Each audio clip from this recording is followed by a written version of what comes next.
Hey guys, we are in day 56 in our Bible reading plan, Leviticus 10 through 13 and Psalm 56. Hey, take some time in Psalm 56. It will bless you. It will encourage you.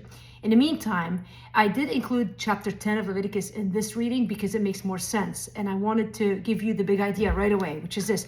You cannot fake or contrive holiness without serious consequences. All right. There's a very dramatic incident in chapter 10 where Aaron's kids come to the altar and they bring what was called strange fire. It says they took the sons of Aaron, each took his censer and put fire in it and laid incense on it and offered unauthorized or strange fire unto the altar, and God kills them.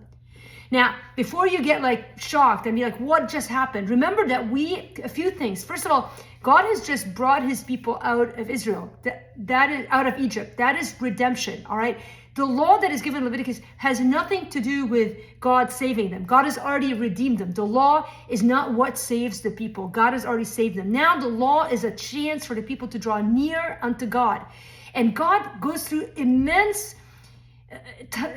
details to explain how important this is, in that if they break any of those sacrifice laws, they will die. He's warned them. And so when these guys do this is a huge deal, and the entire people are watching. And so this wasn't a minor infraction, like, whoops, we screwed up. This was these two sons of Aaron, which, by the way, you remember back Aaron in Exodus 32 when he led the people into the making of the idol. And you're like, man, how did Aaron get off so easy? He didn't. Look at the consequences of what happened. His own sons have belittled this understanding of what worship is, and they offered this wrong worship unto God. And so a couple things about the fire. The fire was a fire that God had brought down on the altar. We see it in Leviticus 6 verses 11, 9, 12, and 13, if you want to go back and read there.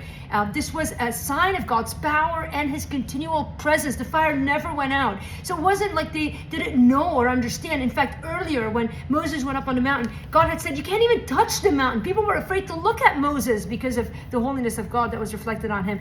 And so again, what these men did here was a huge deal. And if you get nothing else of the reading, because a lot of the rest of the reading is God making a point of understanding it for us that there's a difference between what is common and what is holy. But this here is an important point, because how does this translate to us? You cannot worship God on your own terms. You cannot make up a way to worship God. There's only one way to worship God, and it is through Christ and his sacrifice on the cross for us. This is a huge deal. If you don't follow God's way, you will die.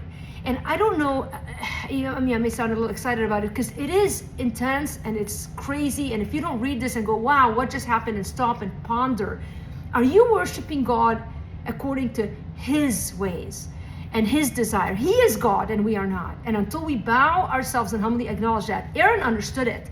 It says that when Aaron saw it, he held his peace. May we be people who understand God's ways and worship him according to his desires and not ours.